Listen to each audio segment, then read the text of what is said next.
Welcome back to the Motion Gallerium. The movie opens in Brightburn, Kansas, a small, quiet town where nothing interesting ever happens. Inside a cozy farmhouse, we meet Tori and Kyle Breyer, a couple trying so hard to have a baby that even their bookshelf is tired of fertility books. But one night, the universe answers in the weirdest way possible. Something crashes from the sky right into their backyard. And instead of panicking or calling the government, they wander out there like, must be our miracle. Inside the crater, they find a glowing spaceship. And inside that, a baby. Yup, free baby delivery straight from outer space. They name him Brandon and raise him like their own, hiding the spaceship in their barn because apparently alien custody papers aren't required in Kansas. Years pass, and Brandon grows into a quiet, polite kid. He's smart, loves science, and can probably name more insects than he has friends. Everything's fine until he hits 12, and puberty does what puberty does best, makes everything weird. Only this time, it's not acne and bad moods. It's glowing red lights, strange alien whispers coming from the barn, and superhuman strength. One night, the ship starts calling to him in some creepy alien language. He sleepwalks toward it, eyes glowing faintly, until his mom catches him. When she wakes him up, he's like, just walking, and goes back to bed like he didn't just almost join the alien choir. At school, Brandon's awkwardness turns into straight-up menace. He's obsessed with bees and wasps, talks about how they protect their colony and eliminate the weak. Pretty comforting stuff coming from your son. That night, Brandon sneaks out and pays his crush a visit. Not with flowers, but with glowing eyes and a death stare. He's floating outside her window like a horror movie Peter Pan. Her mom hears something and checks on her, only to find he's already gone. Then comes the gym class disaster. The girl he was spying on accuses him of being a creep, so he grabs her hand and crushes it. Bones and pride shattered in one move. The teacher suspends him, the parents are shocked, and Kyle starts realizing his son might not just be having a rough week. But Tori insists, he's a good boy. Yeah, lady, that's what every horror movie mom says right before things go downhill. Tori goes to see her sister Mary Lee, who is also a school counselor, and talks to her about Brandon's recent behavioral issues, to which she assures her that it's normal for children his age. As she leaves, Tori approaches Brandon from behind and finds him drawing eerie symbols connotating his name. To which he quickly hides after noticing his mother, and they both head home. Later that night, Brandon harasses the chickens and Kyle almost shoots him, after hearing the chickens in distress thinking it's an animal eating them, so they go to bed, but even then, later that night, Kyle hears the same commotion and goes to investigate, and surprisingly he finds all the chickens dead. The couple then talk about what may happen. Kyle blames Brandon, but Tori insists it may have been a wolf, but then, how could a wolf rip the lock off of the door? Back at school, Brandon crushes the hand of his crush after she calls him a pervert, referring to the fact that Brandon went to spy on her at her house. The mother of the girl calls Brandon an animal and insists that he gets suspended, to which Tori apologizes and they go home. Later that night, the couple have a talk about Brandon saying that he's never hurt himself and he's never broken any bone or even bled. Meanwhile, Brandon hears the voices again and he heads to the barn, and this time, he finally manages to break open the chains keeping the doors locked with his bare hands. Tori sees the lights from inside and rushes outside only to find Brandon consumed by the lights of the spacecraft, levitating in the air repeatedly saying the words, take the, over and over again. Just as she tries to reach out to him, he falls and injures himself on the ship, bleeding for the very first time. Brandon then asks his mother, "Who am I?" To which she finally reveals where he came from, which is space, and that he came here in the glowing spacecraft. Upon hearing that, Brandon screams at his parent, telling her that he hates her, breaking some stuff and running outside the house. Tori informs Kyle that Brandon found the spaceship they were hiding from him, and then we find out the entire sentence that Brandon was trying to say is actually, "Take the world," while his eyes grow red. He then goes to visit his crush, who was visibly terrified of her and then vanished in a blink of an eye.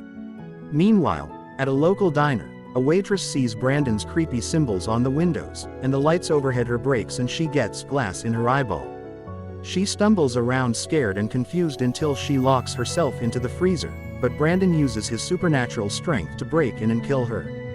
The next morning, Brandon appears calm in a moment where her parents are on edge, and back at the diner the detective looks around and finds a symbol on the glass, and it's briefly mentioned that the waitress is in fact alive. At school, Brandon begins his first session of counseling with his aunt, to which Brandon calls himself special and superior, showing major red flags. When Mary Lee goes home that night, she begins getting haunted by Brandon. First, flickering lights, and then her alarm system telling her there's motion detected in the backyard, and then a loud banging on her door, to which she opens, and Brandon is there, who straight up threatens her to not talk to the sheriff about the details they discussed in their therapy session. She tells him that she has to do her job, to which Brandon goes away. So Mary Lee goes to bed, and her husband comes back home drunk and finds Brandon hiding in the closet, wearing a creepy red mask. Noah then tries to take him home, but Brandon calmly suggested that he should not tell his parents about this before putting his mask back on and using his powers to throw Noah against the garage door. Noah gets scared and tries to drive away, unsure of where he's going, but he doesn't get far because Brandon brakes his car, lifts it mid-air and tip it over, to which Noah's head goes into the steering wheel, killing him instantly. Brandon then uses Noah's blood to draw his symbol on the crime scene. He then goes home and tells his parents bare-shirted, and gives his parents a poor excuse as to why he isn't wearing it. Thankfully, his parents already suspects him and start discussing what they should do to their now monstrous alien son, Brandon. That night, Tori gets a call to the hospital telling her that Noah has been in an accident, and that they cannot see Noah's body because it's too mangled. She then reveals that Brandon went to her place the night before, leaving the two parents surprised. The next morning, the couple informs Brandon of his uncle's death, to no reaction. Brandon lies and tells them he wouldn't have harmed Noah, to which Kyle loses his temper and yells at him, upset about the death of his friend. He gets physical with Brandon, to which he gets pushed into the cupboard. Kyle then goes to Brandon's room and searches for clues until he finds a bloody shirt, with Noah's blood on it. Kyle brings the shirt to Tori, accusing Brandon of murdering Noah, to which she retaliates, telling him that Noah was drunk driving. We then learn that the waitress at the diner is missing. Meanwhile, the sheriff's starting to connect some dots: dead animals, missing people, broken bones. Tori still denies everything, though she does find Brandon's little art collection under his bed, pages filled with strange alien symbols and sketches of destruction. Nothing screams well-adjusted child like doodles of annihilation. Kyle decides to take matters into his own hands. Literally. He takes Brandon on a hunting trip, pretends it's father-son bonding time, then loads a rifle and shoots him in the back of the head. Bold move, Dad, except the bullet just bounces off. Brandon turns around slowly, eyes glowing like twin microwaves, and Kyle realizes he just made a terrible, terrible mistake. Brandon vaporizes him on the spot. Goodbye, Father of the Year. Tori, finally realizing this isn't a phase, searches the barn and discovers the spaceship. The same one they hid years ago, now glowing and pulsing like it's alive. She picks up a shard from it, the only thing that can hurt him, and goes to confront her son. She finds him floating above the barn, mask on, cape fluttering, full supervillain mode activated.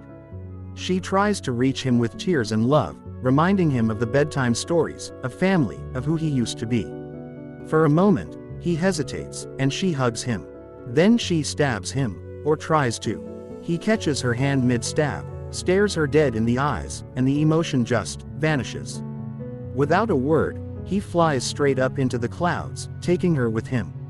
She screams, begs him to stop. He doesn't. He drops her from the sky like she's nothing. Moments later, a passenger plane flies by. Brandon looks at it. You can almost see the idea forming in his head, and then he charges. Later, rescuers arrive at the Breyer property. The entire house is gone, replaced by a massive wreckage of twisted metal and fire. They find only one survivor, young Brandon, sitting calmly among the ruins. The news reports a tragic plane accident that killed the Breyer family. No one suspects the quiet boy sitting at the center of it all. In the final montage, we see news clips of more mysterious, superpowered incidents happening across the world. A masked figure strangling people with ropes, a sea creature destroying ships, chaos spreading everywhere. Looks like Brightburn isn't the only one of his kind. The town's name, once peaceful, now written in fire, Brightburn. And that's the story of what happens when Superman decides saving people is overrated. Brandon Breyer isn't here to protect the world. He's here to own it, one unlucky Kansas farm at a time. Hit that subscribe button for more recaps. A small gesture to you, most meaningful to us.